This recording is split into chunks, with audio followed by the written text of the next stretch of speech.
महाराष्ट्र में आरक्षण आंदोलन हिंसक होता जा रहा है। गुस्साए मराठा प्रदर्शनकारियों ने बीते दिनों बीड में विधायकों के आवास, कई दफ्तर और दुकानों में तोड़फोड़ और आगजनी तक कर दी। हिंसा इतनी बढ़ गई कि बीड और धाराशिव में कर्फ्यू लगा दिया गया। पुलिस को हिंसा फैलाने के आरोप में 50 से ज्यादा प्रदर्शनकारियों को गिरफ्तार करना पड़ा। इस मराठा आरक्षण आंदोलन को अकेले एक व्यक्ति ने अपनी साख का विषय बना लिया। एक ऐसा व्यक्ति जो इस आरक्षण के लिए मर जाने तक को तैयार है। एक ऐसा व्यक्ति जिसने इस आंदोलन की लौ को जलाकर रखा हुआ है। एक ऐसा व्यक्ति जिसने महाराष्ट्र सरकार की नाक में दम करके रख दिया। तो कौन है यह व्यक्ति जिसकी भूख हड़ताल ने सरकार की नींद उड़ाकर रख दी है? क्या है इनकी मांग और क्या है मराठा आरक्षण का मुद्दा? सब कुछ बताते हैं आपको विस्तार से इस एक्सप्लेनर में। नमस्कार, मेरा नाम प्रशांत है और आप देखना शुरू कर चुके हैं डेली लाइन का एक्सप्लेनर। सबसे पहले समझते हैं कि क्या है मराठा आरक्षण का मुद्दा, जिसको लेकर फिलहाल इतनी जोरों से पूरे महाराष्ट्र में हिंसा जारी है। दरअसल महाराष्ट्र की राजनीति में मराठाओं का एक बड़ा प्रभाव माना जाता है। राज्य में मराठा समुदाय की आबादी 30% से ज्यादा है। 2018 में महाराष्ट्र में मराठा आरक्षण के लिए एक बड़ा आंदोलन हुआ था। इसके बाद महाराष्ट्र सरकार ने विधानसभा में एक बिल पास किया। इसके तहत राज्य की सरकारी नौकरियों और शैक्षणिक संस्थाओं में मराठाओं को 16% आरक्षण देने का प्रावधान किया गया था।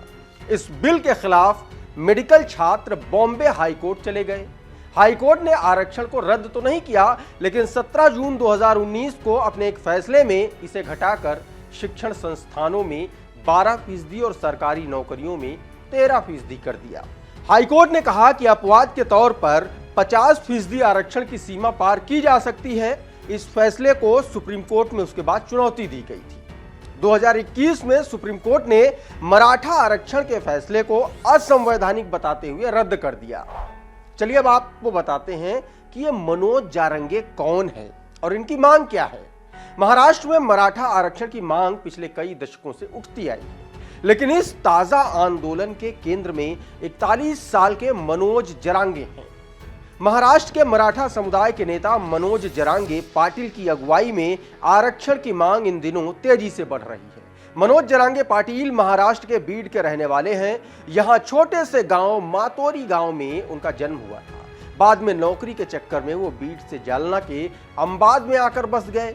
यहाँ उन्होंने एक होटल में काम किया। शुरू में उन्होंने कांग्रेस पार्टी ज्वाइन की, जहां बतौर कार्यकर्ता वो काम कर रहे थे।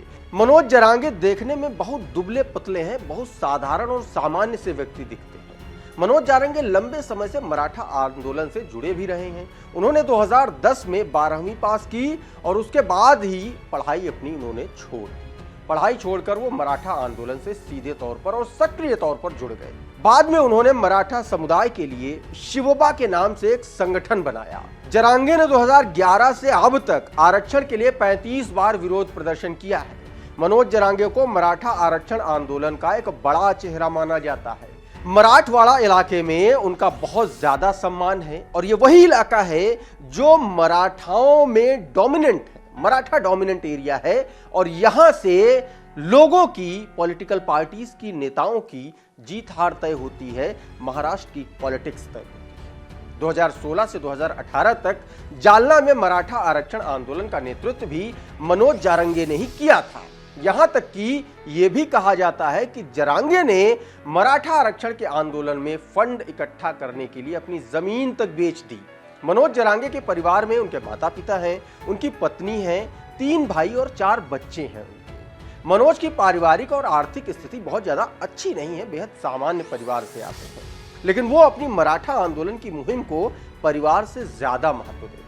मनोज जरांगे पिछले समय में कई बार भूख हड़ताल कर चुके हैं। पिछली बार जब उन्होंने भूख हड़ताल की थी, तब महाराष्ट्र के मुख्यमंत्री एकनाथ शिंदे ने उनको पानी पिलाकर उनकी हड़ताल को खत्म करवाते हुए यह आश्वासन दिया था कि सरकार जल्द इस मामले में कुछ अहम निर्णय लेगी। लेकिन सरकार द्वारा जब कोई कदम नहीं उठाया गया तो वो अब एक बार फिर से भूख हड़ताल पर बैठ गए हैं। मनोज जरांगे की मांग है कि मराठाओं को ओबीसी के तहत सरकारी नौकरी और शिक्षा में आरक्षण मिले। इस साल सितंबर में भी जरांगे के नेतृत्व में मराठा आरक्षण को लेकर आंदोलन हुआ था। इस दौरान लाठीचार्ज के बाद हिंसा भड़क गई। अब इस आरक्षण और आंदोलन से महाराष्ट्र राज्य की सरकार बड़ी दुविधा में है। मराठा समुदाय की इस मांग का राज्य का ओबीसी समाज कड़ा विरोध कर रहा है। उनका यह कहना है कि अगर मराठा इस लिस्ट में शामिल हो गए तो उनका हक जो पहले से चला आ रहा था वो कम हो जाएगा। और इसी कशमकश के बीच साल 2018 में तत्कालीन देवेंद्र फडणवीस सरकार ने मराठाओं के लिए ओबीसी आरक्षण की घोषणा कर दी थी, जिसे बॉम्बे हाई कोर्ट ने भी थोड़ी कांट छांट के साथ बहाल रखा। हालांकि सुप्रीम कोर्ट ने इसे 50% की लिमिट क्रॉस करने पर असंवैधानिक करार दे दिया था, जिसकी वजह से अब सरकार अधर में फंसी हुई है और मनोज जरांगे सरकार के लिए एक बड़ी मुसीबत बन करके सामने आए हैं, वो भी 2024 के लोकसभा चुनाव से पहले और 2024 में ही महाराष्ट्र के विधानसभा चुनाव भी हैं। बहरहाल आपको क्या लगता है मराठा आंदोलन के इस मुद्दे पर? आप अपनी प्रतिक्रिया हमारे कमेंट बॉक्स में जरूर दीजिए। ये वीडियो अगर आपको पसंद आया हो तो उसको लाइक और शेयर कर दीजिए।